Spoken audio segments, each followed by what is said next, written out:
सुदामा द्वारिका के बाहर खड़े होकर के भगवान कृष्ण को पुकारते हैं और कहते हैं कि हे कृष्ण, एक बार आ जाओ, मत देना मुझे तुम दर्शन, मत करना मुझसे तुम बात, मत देखना कृष्ण तुम मेरी तरफ, पर हे कृष्ण एक बार आ जाओ, सिर्फ एक बार। सुदामा भगवान कृष्ण को पुकारते हैं कि कृष्ण एक बार आ जाओ। यहां सुदामा जी ने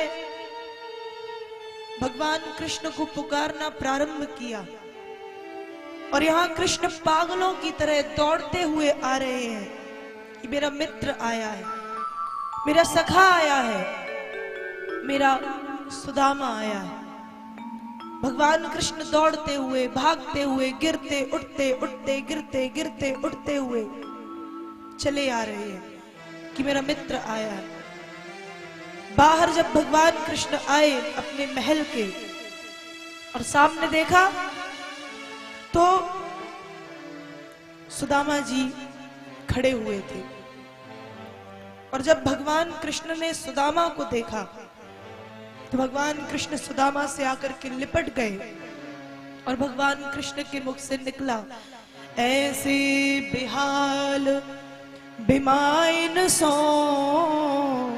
पग कंटक जाल लगे पुनि जोए, हाय महादुख पायो सखा तुम आए इतै न कितै दिन खोए, देखी सुदामा की दीन दशा करुणा करके करुणा निधि रोए, पानी परात को हाथ छुओ नहीं, नैनन के जल से पग धोए। भगवान कृष्ण ने कहा कि मित्र, तेरी स्थिति तो ऐसी हो गई थी कि मुझे तुझसे मिलने आना था, पर तूने जिद की थी कि मैं कृष्ण से नहीं मिलूंगा, इसलिए मैंने भी जिद की थी कि मैं सुदामा से नहीं मिलूंगा। भगवान कृष्ण रो रहे हैं और भगवान कृष्ण के नेत्रों से इतने आंसू गिरे, इतने आंसू गिरे कि सुदामा जी के पैर पखर गए, पैर धुल गए। आज कृष्ण और सुदामा के इस पवित्र मिलन को देख करके सारी द्वारिका इकट्ठी हो गई और सोच रही है, आखिर ये कौन है जिसके लिए कृष्ण रो रहे हैं? आखिर ये कौन है जिसके लिए कृष्ण ने सब कुछ छोड़ दिया? आखिर ये कौन है जिसके लिए कृष्ण पागलों की तरह हो गए हैं? और आज एक करुणा स्वयं एक तरफ खड़ी होकर के सुदामा और कृष्ण के पवित्र मिलन को देख करके विचार कर रही है कि मेरा स्वरूप कृष्ण में समाया या मेरा स्वरूप सुदामा में समाया। करुणा खुद रो रही है। और फिर भगवान कृष्ण ने सुदामा जी के पैर में लगे हुए कांटों को निकालना प्रारंभ किया। सुदामा जी बोले, कृष्ण ये आप क्या कर रहे हैं? आपके मित्रगण, आपकी पत्नी, आपकी प्रजा आपको ढूंढ रही होगी और आपको देख रही है, आपको क्या सोच रही होगी। सुदामा जी की बात सुनकर के भगवान कृष्ण ने कहा कि मित्र यही सोच रही होगी कि आज एक मित्र अपने मित्र के प्रेम में पागल हो गया। सुदामा, तेरा कृष्ण धन संपत्तिवान अवश्य है, लेकिन तेरे मित्र का विवेक भ्रष्ट नहीं हुआ। तेरा मित्र धर्म का पालन करना जानता है। तेरा मित्र जानता है मित्र धर्म क्या है, मित्र धर्म किसे कहते हैं, मित्र धर्म होता क्या है। भगवान कृष्ण ने कहा और फिर भगवान कृष्ण सुदामा जी को राजमहल के भीतर ले गए। सुदामा जी को राजमहल के भीतर ले जाकर के उनके पैरों को धोया, एक उच्च आसन पर सुदामा जी को बिठाया स्नान आदि करा के भोजन कराया, शयन कक्ष में लाकर के सुदामा जी की चरणों की सेवा करना भगवान कृष्ण ने प्रारंभ किया। और फिर भगवान कृष्ण ने सुदामा जी को बचपन के दिनों की याद दिलाई और कहा कि मित्र, मुझे यह बताओ कि तुमने विवाह किया या नहीं। सुदामा जी बोले कि भगवान, मैंने विवाह किया, मेरी पत्नी का नाम सुशीला है और मेरी 2 संतानें भी हैं। भगवान कृष्ण ने याद बचपन के दिनों की इसलिए दिलाई क्योंकि भगवान कृष्ण ने विचार किया कि हे सुदामा, एक छोटे से झूठ के कारण जो तूने बचपन में बोला था, तेरी आज ये स्थिति हो गई है। एक छोटे से झूठ के कारण आज तेरी ये स्थिति है, इसलिए तू फिर से झूठ मत बोलना। और भगवान कृष्ण ने कहा कि जब मेरी भाभी इतनी अच्छी है तो भाभी यह भी जानती होंगी कि एक मित्र के यहाँ खाली हाथ नहीं जाया जाता, तो बताओ मेरी भाभी ने मेरे लिए क्या भेजा है। सुदामा जी ने झूठ बोल दिया, कृष्ण कुछ भी नहीं भेजा।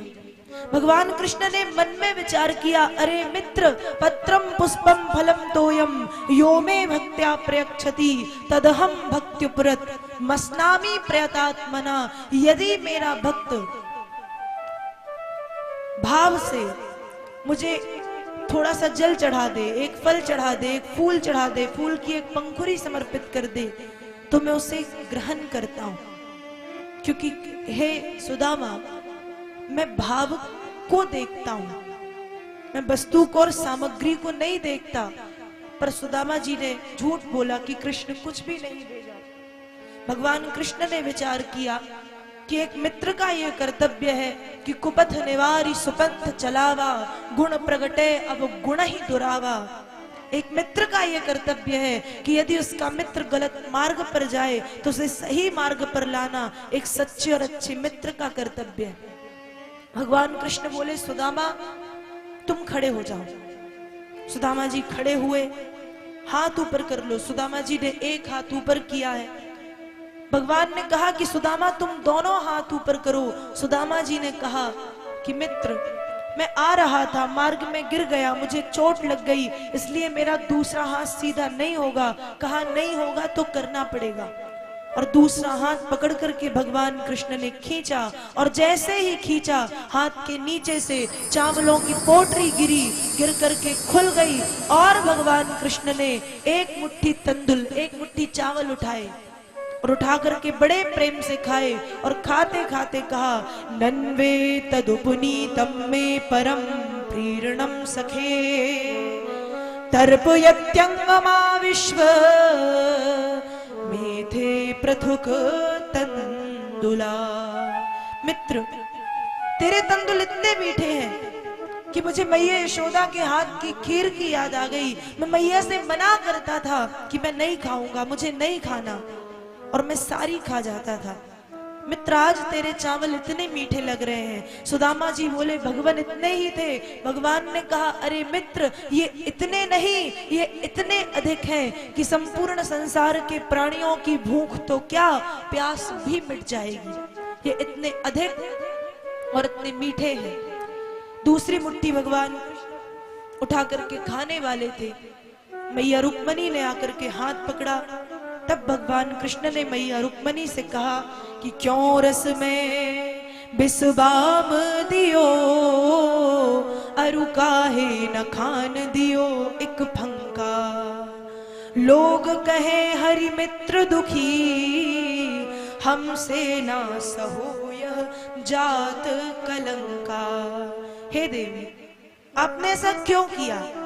आपने मेरे अमृत में विष घोल दिया। उस समय रुक्मणी मैया ने कहा कि प्रभु सब तो दे दिया था, और क्या क्या देना चाह रहे थे आप? भगवान